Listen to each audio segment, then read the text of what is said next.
Olá pessoal, bom dia. Hoje é dia 1º de dezembro, último mês do ano, e temos indicadores importantes ao longo desta semana. O IBGE deve divulgar ao longo dos próximos dias o dado do Produto Interno Bruto.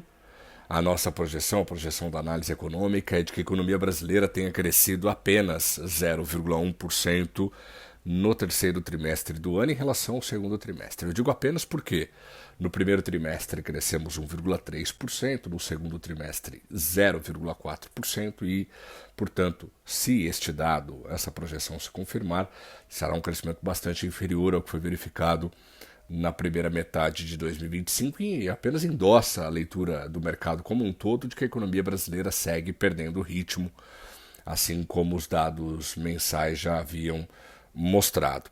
Além dos dados do Produto Interno Bruto, teremos também a divulgação da produção industrial brasileira, que depois de cair 0,4% em setembro, deve ter crescido 0,2% em outubro. Eu digo deve ter crescido porque os dados, os indicadores antecedentes, fluxo de veículos pesados nas estradas, produção de aço, consumo aparente de aço, consumo de cimento, importação de produtos intermediários, consumo de energia elétrica, enfim, vários desses indicadores antecedentes sugerem que a indústria brasileira tenha crescido no mês de outubro. Um crescimento bem baixo, 0,2% na nossa avaliação, mas ainda assim importante, né, considerando que o ano foi bastante conturbado para a indústria brasileira, que teve que se deparou, né, com uma taxa de juros muito alta, mais alta em 19 anos em termos nominais. Bom, balança comercial brasileira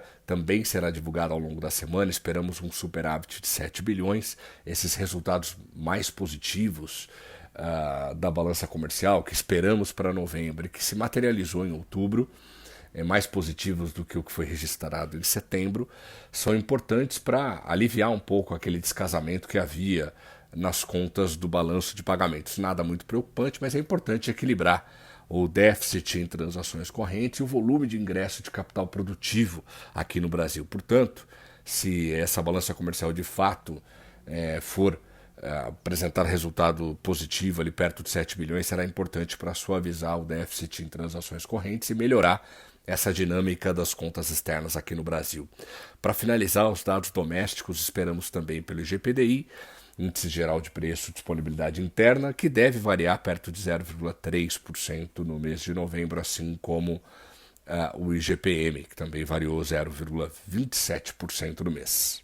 No fronte externo, a gente tem dados da Europa, da China e dos Estados Unidos. Na Europa, a manhã dessa segunda-feira foi marcada por uma bateria de índices de gerentes de compras do setor industrial.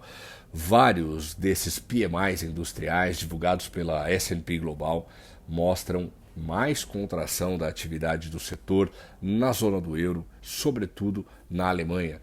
Os dados da Alemanha já sugeriam essa dinâmica ruim para o mês de novembro. No entanto, a gente tem ali a confirmação desses indicadores antecedentes de que a Europa continua naquele quadro praticamente de estagnação, né? Quando a economia não consegue crescer, tem essa dinâmica ruim, sobretudo em função do comportamento da indústria como um todo, que se depara não apenas com uma demanda um pouco menor, mas também com a concorrência asiática. Lá na China, o PMI industrial também ficou abaixo do esperado, 49,9 pontos, abaixo da linha neutra ali de 50 pontos, o que também levanta dúvidas sobre o ritmo de crescimento da economia chinesa. A economia chinesa deve crescer em torno de 5% esse ano, está todo mundo só observando a dinâmica ali de curto prazo, até para poder calibrar a expectativa de preço de minério de ferro e o comportamento de petróleo e o comportamento dessas commodities e da própria economia chinesa sobre o câmbio, por exemplo, aqui no Brasil.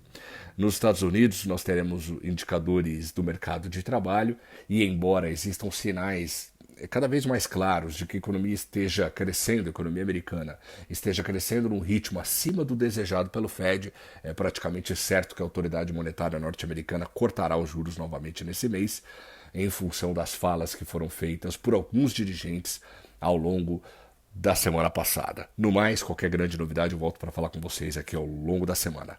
Um abraço, excelente semana a todos.